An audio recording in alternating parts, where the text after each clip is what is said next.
Hi, I'm Jared Klein. And I'm Audrey Gallion. And today we're talking about bridging divides. One of the ways you can do that is through making sure everyone's voice is heard by being a good ally. So let's start with the basics. Audrey, what is an ally? Yeah, so an ally is an individual who advocates, supports, or empowers another individual or group. So this is someone who is bridging perceived differences through listening to others, reaching out to people outside of their normal circle, or actually vocalizing their support or going against a particular bias that they're experiencing.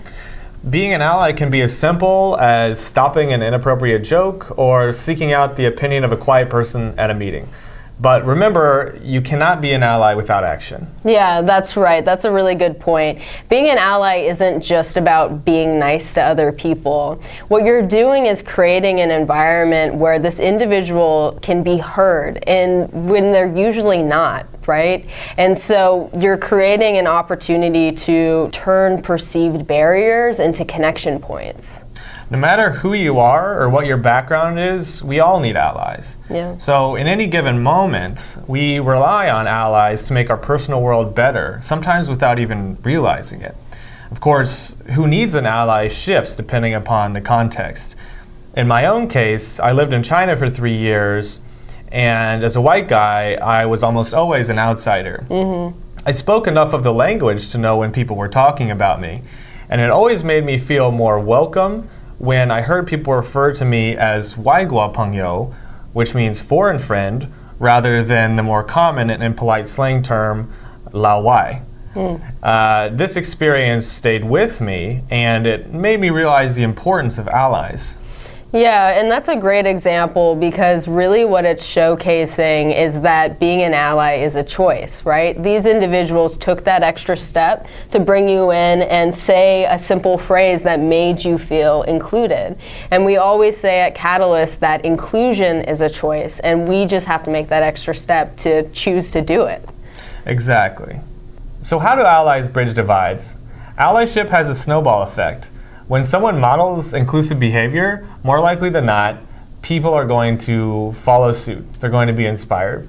Oftentimes, people want to be visible in their allyship, but they're waiting on someone else to take action first. And that courage is contagious. Yeah, and we've all been there, right? We've all been in situations where we want to vocalize our support, we experience bias, but we're looking for someone else to take that extra step. So courage is a huge piece in this. And at the end of the day, we're just fostering an environment for collaboration, to learn from people, to have conversations that we don't typically have every day.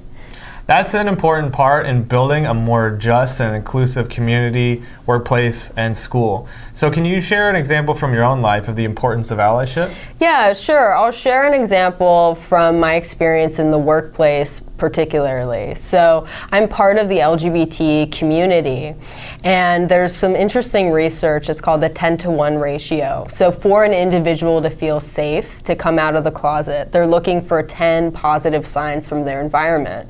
But if one negative interaction sign comes out while they're looking for that safety, they're either choose to not come out of the closet or just even try to go back into the closet. And that's very true for what I experienced. So when I first started my career, I felt and saw, individuals commenting on the way that I dressed, just small interactions every day that made me feel like, it's not safe to come out.